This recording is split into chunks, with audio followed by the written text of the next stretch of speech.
மீண்டும் ஒரு விளையாடிகள் உங்கள் அனைவரையும் சந்திப்பதில் பெரும் மகிழ்ச்சி. இந்திய அணியை பொறுத்தவரையில் 5 டெஸ்ட் போட்டி கொண்ட தொடரில் விளையாண்டு வருகிறது இங்கிலாந்து சுற்றுப்பயணம் மேற்கொண்டு. ஆகவே 5வது போட்டியில் 2வது தினம் நிறைவடையும் போது இந்திய அணி 75 ஓட்டங்களுக்கு 2 விக்கெட்டுகளை இழந்திருந்தது. ஜசாவி ஜஸ்வால் 51 ஓட்டங்களோடு ஆட்டம் இழக்காது களத்தில் இருந்த வேளையில் நைட் வாட்ச்மேனாக ஆகாஷ் தீப் 2 ஓட்டங்களோடு ஆடுகளத்தில் அன்றைய தினம் ஆட்ட நிறைவின் போது இருந்தார்கள். ஆகவே 3வது தினம் நேற்றைய தினத்தில் ஆரம்பமாகின்றது. ஒரு முக்கியமான தினமாக இந்திய அணிக்கு மாறியிருந்தது என்பது குறிப்பிடத்தக்கது. 3வது விக்கெட்டுக்காக யாரும் எதிர்பார்க்காத வண்ணம் ஆகாஷ் தீப் நைட் வாட்ச்மேனாக வந்தவர் அதிரடி காட்டி இருந்தார். முதலாவது அரைச்சதத்தை பெற்றுக் கொடுத்தனர் என்பது குறிப்பிடத்தக்க. டெஸ்ட் போட்டிகளிலே அவருடைய அரைச்சதத்தை பூர்த்தி செய்திருந்தார். 12 4 ஓட்டங்களிடங்களாக 66 ஓட்டங்களை பெற்றுக் கொடுத்து ஆட்டம் இழந்திருந்தார். ஜஸ்வாலோடு இணைந்து 3வது விக்கெட்டுக்காக 107 ஓட்டங்கள் இணைப்பாட்டம் பெறப்பட்டதும் ஒரு சிறப்பான விடயமாக மாறியிருந்தது.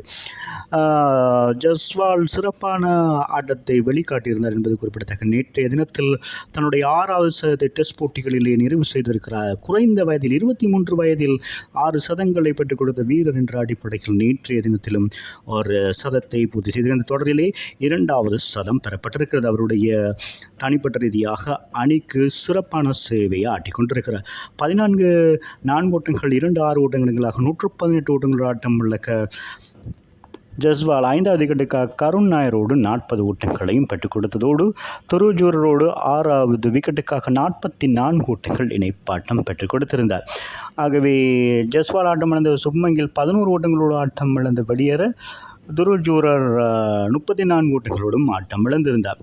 மீண்டும் சகலத்துறை ஆட்டக்காரராக தமது சேவையை சிறப்பாக செய்து கொண்டிருக்கிறார் இந்திய அணியின் சகலத்துறை ஆட்டக்காரர் ஜடேஜா. நேற்றைய தினத்தில் 4 ஓட்டங்கள் 8 இடங்களாக 53 ஓட்டங்களை பெற்றுக் கொடுத்து மீண்டும் ஒரு அரைச்சதத்தை இந்த போட்டித்தொடரில் பெற்றுக் கொடுத்திருந்தார்.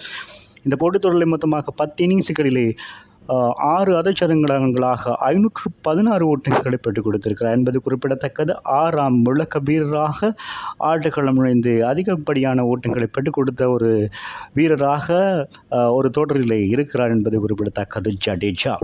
ஆகவே 10வது விக்கெட்டுக்காக வாஷிங்டன் சுந்தர் மற்றும் பிரசித் கிருஷ்ணாவுக்கு இடையிலான சிறந்த இணைப்பாட்டம் 36 இருந்தது.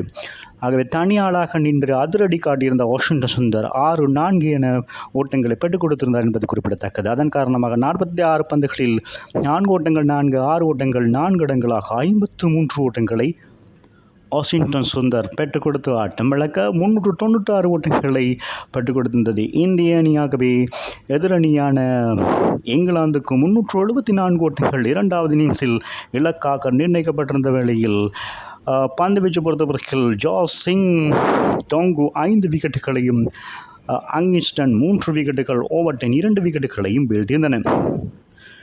3வது நாள் ஆட்ட நிறைவின் போது இங்கிலாந்து அணி துடுப்படுத்த அடைந்த வேளையில் ஒரு விக்கெட்டை இழந்து 50 ஓட்டங்களை பெற்றுக் கொடுத்திருக்கிறார்கள். ஜாக் ரவுலி 14 ஓட்டங்களோடும் அதிர்ச்சியான ஆட்டம் உள்ளப்போ நேரடியாக போல் செய்யப்பட்டு ஆட்டம் எடுத்ததால் சிராஜுடைய பந்து வீச்சிலே பென் டாக்டர் 4 ஓட்டங்கள் 4 இடங்களாக அதிரடியாக 34 ஓட்டங்களோடு ஆடுகளத்தில் இருக்கிறார்.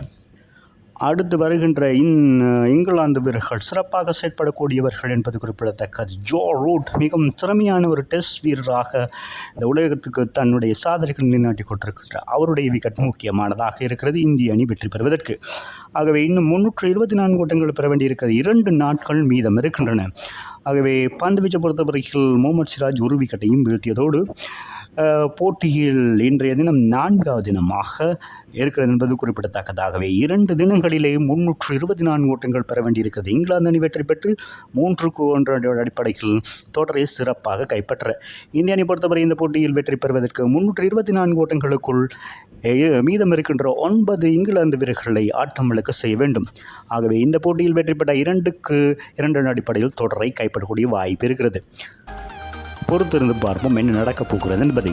மீண்டும் ஒரு விளையாடுகிறோம் உங்களை சந்திக்கும் வரை உங்களிடமிருந்து விடைபெறுவது உங்கள் அன்பின் பதுலை தாஸ். வணக்கம் அன்பு சொந்தங்களே.